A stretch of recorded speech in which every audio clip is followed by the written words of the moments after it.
Hi hello எல்லாருக்கும் வணக்கம். எப்படி இருக்கீங்க? நல்லா இருக்கீங்கன்னு தான் நினைக்கிறேன். நான் ரொம்ப நல்லா இருக்கேன். Welcome back to our channel love and bright. And நீங்கள் கேட்குறீங்க ஐஸ்வர்யா.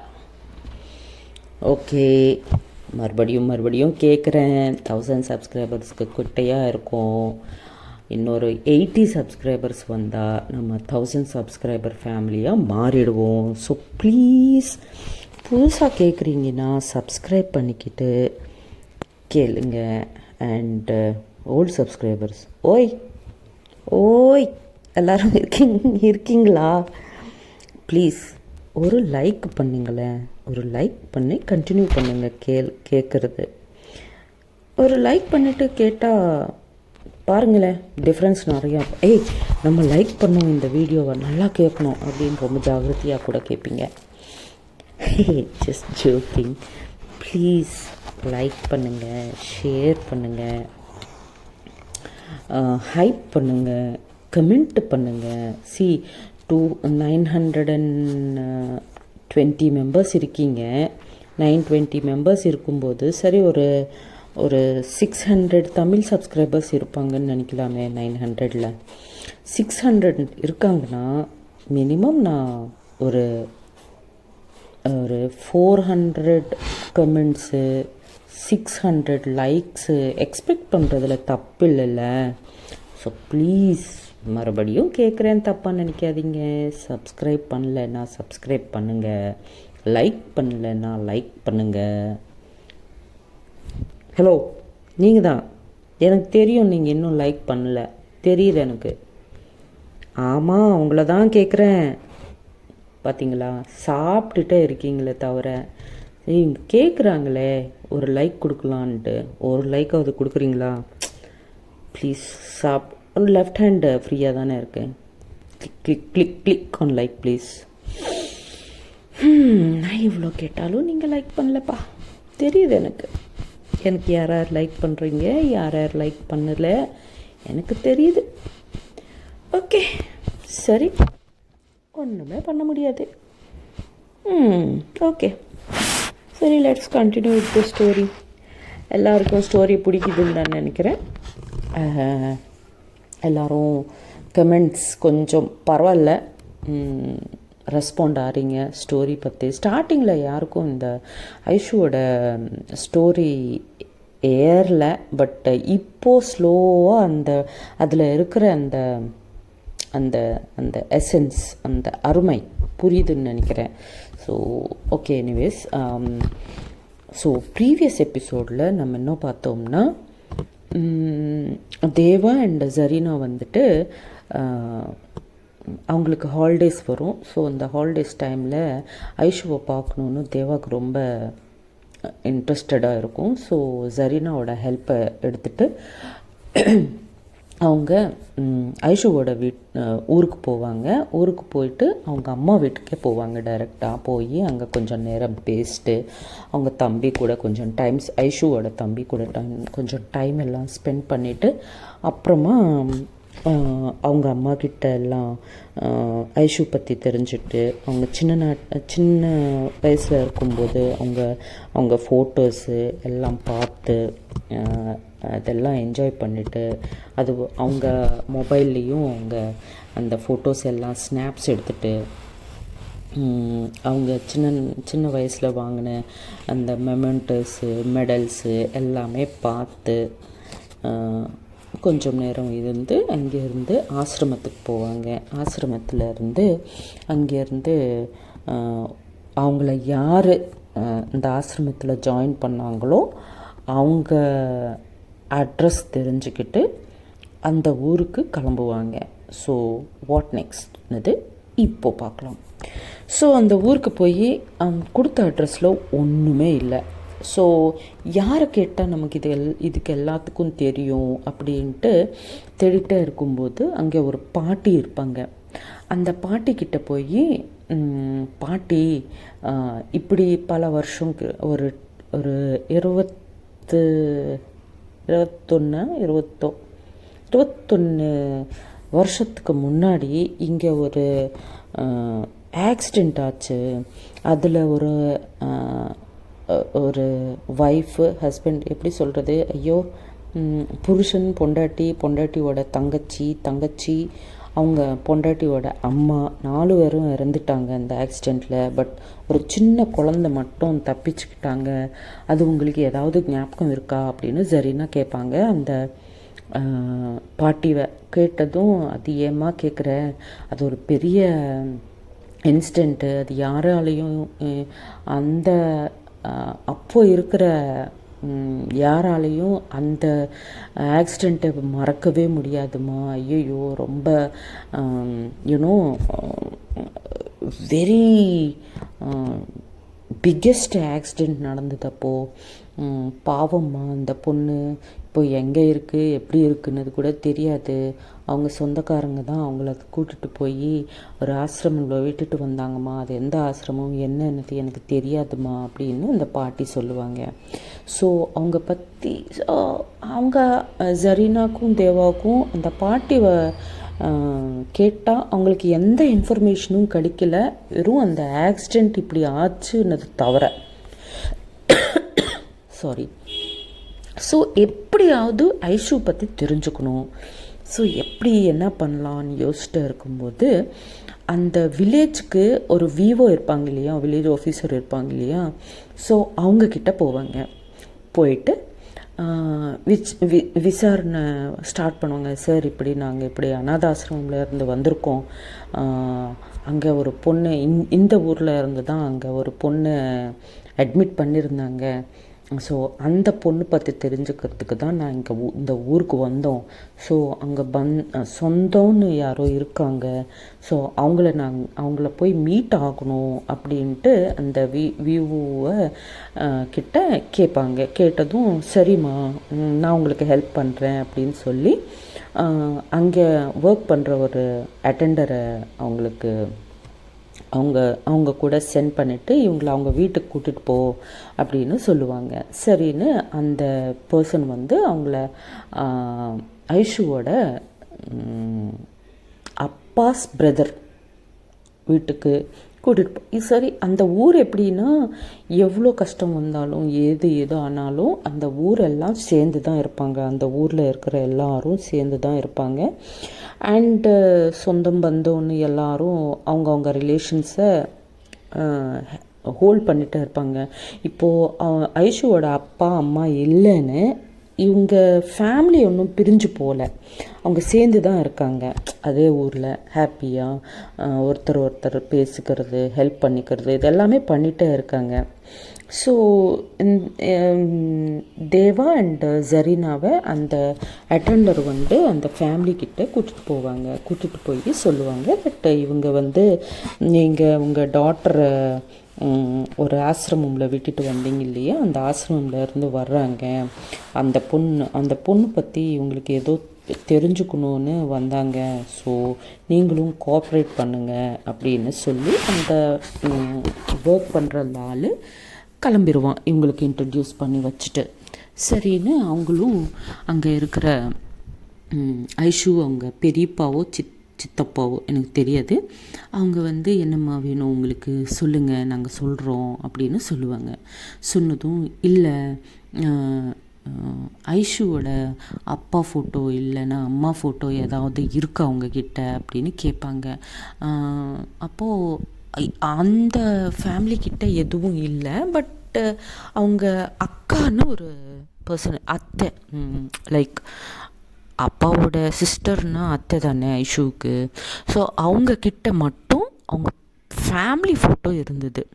ஸோ அந்த ஃபேமிலி ஃபோட்டோ இருந்து தான் அவங்க அப்பா யாருன்னு அவங்க எல்லா ஃபேமிலி ஃபோட்டோ காமிச்சிட்டு இவங்க தான் ஐஷுவோட அப்பா அப்படின்னு அவங்களுக்கு காமிச்சதும் அது மறுபடியும் ஒரு ஃபோட்டோ எடுத்துப்பாங்க. அவங்க அம்மா கூட இருப்பாங்க அந்த ஃபோட்டோவில். பட் என்னென்னா அது ரொம்ப வெரி ஓல்டு ஃபோட்டோ, அது ரொம்ப பழசு அந்த ஃபோட்டோ. ஸோ அது என்னென்னா ஃபோட்டோ ஃபுல்லாக டேமேஜ்டாக இருக்கும். அதுவும் அவங்க அம்மா ஃபேஸ் கம்ப்ளீட்டாக டேமேஜ்டாக இருக்கும். பட் ஸ்டில் அந்த ஃபோட்டோவை எடுப்பாங்க இவங்க மொபைல்ஸில் எடுத்துகிட்டு கேட்பாங்க, ஏங்க அப்படி பொண்ணை விட்டுட்டீங்க அனாதாசிரமம்ல அப்படின்னு கேட்பாங்க. கேட்டதும் அவங்க வந்து எக்ஸ்பிளைன் பண்ணுவாங்க, இப்படி எப்படி ஊரெல்லாம் இப்படி பேசிச்சுமா பொண்ணு பற்றி, அண்டு அதுக்கு தான் நாங்கள் ஆசிரமத்தில் விட்டுட்டோம் அப்படின்னு சொல்லுவாங்க.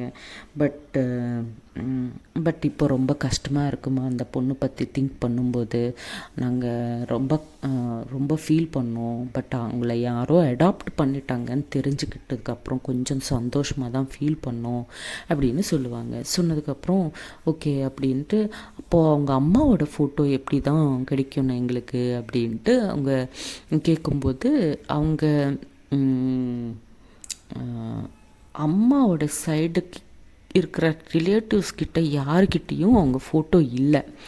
பட் அவங்க சித்தி இருக்காங்கல்ல, அவங்க கூட இறந்துட்டாங்கல்ல ஆக்சிடெண்ட்டில், அவங்க சித்தியக்கு ஆக்சுவலாக மேரேஜ் செட்டில் ஆயிரும்.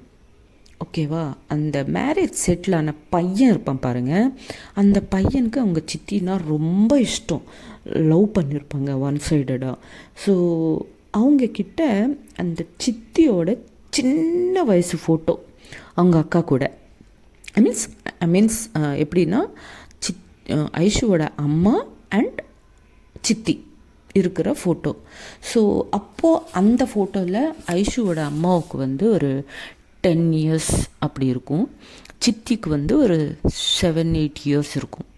ஓகேவா? அந்த வயசு ஃபோட்டோ மட்டும்தான் அந்த அங்கிள் கிட்ட இருக்கும். ஸோ அந்த அங்கிள் வந்து என்கிட்ட இருக்குமா, பட் ரொம்ப சின்ன வயசில் இருக்கிற ஃபோட்டோ இருக்குது அப்படின்னு சொல்லுவாங்க. சொன்னதும் பரவாயில்ல அங்கிள், கொடுங்க, நாங்கள் அது ஃபோட்டோவை எடுத்துக்கிட்டு நாங்கள் டெவலப் பண்ணிப்போம் அப்படின்ட்டு அந்த ஃபோட்டோ கூட எடுப்பாங்க. எடுத்து எல்லாமே வச்சுக்கிட்டு சரி கொஞ்சம் நேரம் அவங்கக்கிட்ட எல்லாம் பேசிட்டு இமீடியட்டாக அங்கேருந்து ஆஃப்டர்நூன் ஆயிரும். அப்போது ஆஃப்டர்நூனுக்கு என்ன பண்ணுவாங்கன்னா, இமீடியட்டாக அவங்கக்கிட்ட இருக்கிற அந்த வெஹிக்கிளை எடுத்து பக்கத்தில் இருக்கிற அந்த டவுனுக்குள்ளே போய் ஒரு டிஜிட்டல் கம்ப்யூட்டர் ஷாப்புக்கு போயிட்டு அது அவங்க அப்பாவோட ஃபோட்டோவை இவங்க அம்மாவோட ஃபோட்டோவை எடிட் பண்ணி ஒரு பெரிய ஃப்ரேமாக பண்ணிக்கிட்டு அதை கிஃப்ட் பேக் பண்ணிக்கிட்டு மறுபடியும் ஊருக்கு வந்துடுவாங்க பை ஈவினிங். வந்ததுக்கப்புறம் விக்கிக்கு ஃபோன் பண்ணுவாங்க. தேவா ஃபோன் பண்ணிவிட்டு, நீங்கள் என்ன சொல்லுவீங்களோ எங்களுக்கு தெரியாது, ஆனால் ஐஷுவை கூட்டிட்டு நாங்கள் உங்களுக்கு லொக்கேஷன் ஷேர் பண்ணுறோம், அந்த லொக்கேஷனுக்கு வந்துடுங்க அப்படின்னு சொல்லுவாங்க. சொன்னதும் சரி அப்படின்ட்டு விக்கி கூட ஓகேன்னு சொல்லிட்டு கால் கட் பண்ணிடுவான். கொஞ்சம் நேரம் கழிச்சதுக்கப்புறம் ஐஷு கிட்ட போயிட்டு, ஐஷு அர்ஜெண்ட்டாக நம்ம இன்னொரு பிளேஸ் இருக்கான், அங்கே வாலண்டியர்ஸாக வர சொல்லியிருக்காங்க, நம்ம இப்போ ஸ்டார்ட் பண்ணால் தான் நைட்டுக்குள்ளே அங்கே போயிடுவோம், நாளைக்கு மார்னிங் நம்ம அங்கே வாலண்டியர் ஒர்க் ஸ்டார்ட் பண்ணலாம் அப்படின்னு சொல்லுவாங்க. சொன்னதும் கொஞ்சம் அவங்களுக்கு டவுட்டாக தான் இருக்கும். பட்டு இப்போது இவ்வளோ சீக்கிரமாக எதுக்குடா போகணும், நாளைக்கு மார்னிங்கே கிளம்பி போயிடலாம் அப்படின்ட்டு நம்ம ஐஷு சொல்லுவாங்க. அப்போது இல்லைடா அங்கே அர்ஜெண்ட்டாக போனோம், ஜான் உங்கள் அப்பா வந்திருக்காங்கடா, அங்கே தான் இருக்காங்களா, அம்மா பற்றி ஒன்றும் தெரியல, ஆனால் உங்கள் அப்பா அங்கே இருக்காங்கன்னு ஒரு இன்ஃபர்மேஷன்டா அப்படின்ட்டு சும்மா எல்லாரும் சேர்ந்து ஒரு ஒரு ஒரு பொய் சொல்லுவாங்க ஐஷு கிட்ட. சொன்னதும் அவங்க அப்பா வந்திருக்காங்களா, சரி அப்போ கிளம்பலாம் அப்படின்ட்டு. பிகாஸ் ஐஷு எப்படி ஃபேமிலின்னா உயிரே கொடுத்துருவாங்க இல்லையா. ஸோ அதுவும் பல வருஷத்துக்கு அப்புறம் ஜானுக்கும் சோஃபியாவுக்கும் அவங்க அப்பா கிடைக்கிறாங்கன்னா அவங்க அந்த டைமில் வேணான்னு எப்படி சொல்லுவாங்க. சரிடா போகலாம் அப்படின்ட்டு எல்லாரும் சேர்ந்து இவங்க ஐஷு ஊருக்கு வருவாங்க. ஐஷுக்கு ஆக்சுவலாக அது அவங்க ஊருன்னு கூட தெரியாது. பட் அந்த ஊருக்குள்ள வரும்போது ஏதோ தெரியாத ஒரு ஃபீல் மட்டும் அவங்களுக்கு இருக்கும். என்ன இது ஏதோ மாதிரி இருக்குது எனக்கு அப்படின்ட்டு ஃபீல் பண்ணிக்கிட்டே வந்துட்டே இருப்பாங்க. வந்துட்டே இருக்கும்போது கார் போயிட்டு ஒரு பிளேஸில் ஸ்டாப் ஆயிரும். அவங்க பெரியப்பாவோ சித்தப்பாவோ தெரியாது எனக்கு. அந்த வீட்டு வாசத்தில் அந்த கார் ஸ்டாப் பண்ணுவாங்க. ஸ்டாப் பண்ணிவிட்டு எல்லோரும் இறங்கிட்டு ஐஷு இறங்கு அப்படின்னுவாங்க. என்னடா எந்தோ மாதிரி இருக்குது எனக்கு, என்ன பிளேஸ் இது அப்படின்வாங்க. நீ நீ வெளியே வா ஃபஸ்ட்டு அப்படின்னு அவங்க வெளியே வர சொன்னதும் அவங்களும் ஸ்லோவாக கார் இறங்கிட்டு சுற்றி பார்த்துட்டே இருப்பாங்க. பார்த்துட்டே இருக்கும்போது ஐஷுவை அவங்க சித்தப்பா, அவங்க அத்தை எல்லாரும், ரிலேட்டிவ்ஸ் எல்லோரும் அங்கே தானே இருக்காங்க. எல்லோரும் ஐஷுவை தான் பார்த்துட்டே இருப்பாங்க. அது ஐஷுவுக்கு ஒன்றுமே புரியல. அரே நம்ம ஜான்காக தானே வந்தோம், இவங்க எல்லாம் என்ன பார்த்துட்டே இருக்காங்க அப்படின்ட்டு ஒரு கன்ஃபியூஷனில் இருப்பாங்க ஐஷு. இதுக்குள்ளே ஆக்சுவலாக ஜரீனா அண்ட் தேவா உங்களுக்கு சர்ப்ரைஸ் கொடுக்கணுன்ட்டு ஹைட் பண்ணிகிட்டே இருப்பாங்க. யூனோ ஒரு ஹைடுன்னா என்ன சொல்லுவீங்க, நுழைஞ்சிட்டு கரெக்டாக ஒரு பிளேஸில் நுழைஞ்சிட்டு இருப்பாங்க. பட் தேவாவோட ஐஷுவை பார்த்ததும் அவங்களால இருக்க முடியாது. ஸோ இமீடியட்டாக வெளியே வந்துடுவாங்க. வெளியே வந்துட்டு ஹாய் ஐஷு அப்படின்னு சொன்னதும், ஹேய் தேவா எப்படி வந்தேன், இங்கே என்ன நீ இங்கே இருக்க எதுக்கு அப்படின்னு சொல்லுவாங்க. சொன்னதும் நான் மட்டும் இல்லை, ஜரீனா ஆண்டி கூட வந்திருக்காங்க அப்படின்னு சொன்னதும் ஜரீனா கூட வெளியே வந்துடுவாங்க. சொல்லி வந்ததும், என்ன சர்ப்ரைஸ் இது, என்ன ஏதோ நீங்கள் எல்லாரும் சேர்ந்து ஏதோ எனக்கு சொல்லணும் போல் இருக்கே, என்ன அது சொல்லுங்கன்னு சொன்னதும் அவங்க ரிலேட்டிவ்ஸ் எல்லாரும் ஐஷுவை கட்டு பிடிச்சிட்டு அழுதுகிட்டே இருப்பாங்க. அழுதுகிட்டே இருந்து, சாரிம்மா சாரி, நாங்கள் உன்னை சின்ன வயசில் இப்படி விட்டுட்டோம் அப்படி இப்படின்னு சொன்னதும் ஐஷுக்கு அப்படி புரிஞ்சிடும். ஓ இவங்கெல்லாம் என் ஃபேமிலி மெம்பர்ஸா அப்படின்னு தெரிஞ்சதுக்கப்புறம் ஐஷு ரொம்ப அழுதுருவாங்க. அப்போது அவங்க பாட்டி, அவங்க ஃபாதரோட பிரதர்ஸு, சிஸ்டர்ஸு, அம்மாவோட ரிலேட்டிவ்ஸு எல்லாரும் அங்கே சேர்ந்து அவங்க கூட நிறைய டைம் ஸ்பெண்ட் பண்ணுவாங்க ஐஷு. அதுக்கப்புறம் அவங்க டின்னர் எல்லாம் ப்ரிப்பேர் பண்ணுவாங்க. அங்கே டின்னர் எல்லாம் ப்ரிப்பேர் பண்ணுவாங்க. பட் அது என்னென்னா வெரி ஓல்டு ட்ரெடிஷ்னல் வில்லேஜா. ஸோ அந்த கிராமத்துக்கு என்ன இருக்கோ, அவங்கக்கிட்ட என்னென்ன இருக்கோ அதுதான் ப்ரிப்பேர் பண்ணி அங்கே அவங்க சர்வ் பண்ணுவாங்க. பட் இவங்க என்ன எல்லாம் சிட்டி கேர்ள்ஸு, சிட்டி பாய்ஸ் ஆச்சே, அவங்களுக்கு அதெல்லாம் சாப்பிடவே முடியல. ஸோ ரொம்ப கஷ்டப்பட்டுட்டே இருக்காங்க. ஃபியூ பீப்புள் ஐயையோ எங்களுக்கு வேணாம், இதெல்லாம் எங்களால் சாப்பிட முடியல அப்படின்ட்டு சாப்பிடாமலே கொஞ்சம் லைட்டாக டச் பண்ணிவிட்டு விட்டுருவாங்க. பட் ஐஷு அவங்க வெரி சாஃப்ட் ஹார்ட்டட் அண்ட் ஃபேமிலின்னா ரொம்ப என்ன சொல்லுவீங்க, ஃபேமிலின்னா ரொம்ப அவங்களுக்கு உயிர் இருக்கும் இல்லையா ஃபேமிலிஸில்.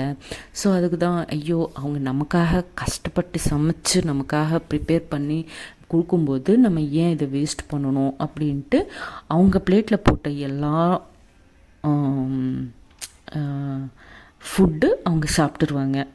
கஷ்டமானாலும் பரவாயில்ல, இஷ்டமாக சாப்பிடுவாங்க. சாப்பிட்டு கொஞ்சம் நேரம் அவங்க கூட டைம் ஸ்பெண்ட் பண்ணுவாங்க. பட் அந்த நைட் அங்கே தூங்கிறதுக்கு அங்கே இடம் கிடையாது. அது ரொம்ப சின்ன குட்டி குட்டி வீடு எல்லாமே. ஸோ அவங்களால அங்கே ஜரீனா இங்கே நம்ம தூங்குறது அவ்வளோ சேஃபாக எனக்கு தெரியல, நம்ம இன்னும் எங்கேயாவது ட்ரை பண்ணலாம் அப்படின்ட்டு அவங்க நினைப்பாங்க. நினச்சதுக்கப்புறம் அந்த நைட்டு எங்கேயாவது ஸ்டே பண்ணுறதுக்கு என்ன பண்ணலாம் அப்படின்னு யோசிச்சுட்டே இருக்கும்போது அந்த அட்டெண்டர் மறுபடியும் வருவான் இவங்கக்கிட்ட சார் நாங்கள் இந்த நைட்டு ஸ்பெண்ட் பண்ணுறதுக்கு எங்கேயாவது இடம் கிடைக்குமா அப்படின்னு கேட்பாங்க. கேட்டதும் இருக்கு மேடம், இங்கே யார் வந்தாலும் எவ்வளோ பெரிய ஆஃபீஸர்ஸ் வந்தாலும் இங்கே பிரசிடெண்ட் தானே, கிராம பிரசிடெண்ட்டுன்னு சொல்லுவோம் இல்லையா. ஸோ அவங்களுக்குன்னு ஒரு சின்ன வீடு இருக்குது மேடம். அவங்களும் இங்கே இருக்க மாட்டாங்க, பட் ஒரு சின்ன எப்போவாவது வந்தால் தங்குறதுக்கு ஒரு சின்ன வீடாக இருக்கும். அங்கே யார் வந்தாலும் அங்கே தான் தங்குவாங்க மேடம், நீங்கள் அங்கே தங்கிக்கலாம் அப்படின்னு சொல்லுவாங்க. எப்பா அட்லீஸ்ட் ஒரு நைட்டு ஸ்பெண்ட் பண்ணுறதுக்கு ஒரு சேஃபான இடம் கிடச்சிருச்சு அப்படின்ட்டு இவங்க நினச்சிட்டு கிளம்புவாங்க அந்த வீட்டுக்கு. ஸோ வாட் ஹேப்பன் நெக்ஸ்ட்டு அப்படின்னது நம்ம நெக்ஸ்ட் எபிசோடில் பார்க்கலாம். அப்போ வரைக்கும் tata bye bye, see you, ஜெய் ஹிந்த், ஜெய் ஸ்ரீராம்.